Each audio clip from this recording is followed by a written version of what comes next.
It's a team sport.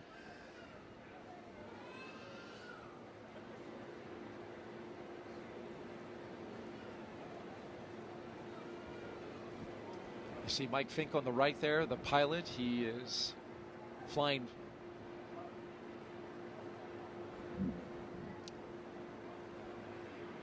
He is flying along in his kit a Gamusa, which he is. He tells us his wife is of Indian origin, and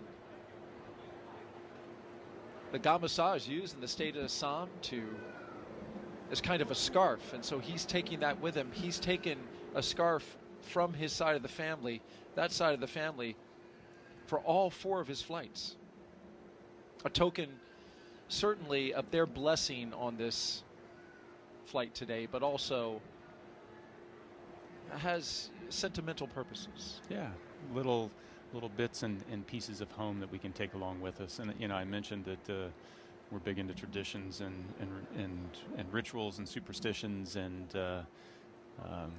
you'll find that lots of crew members have their little token of good luck.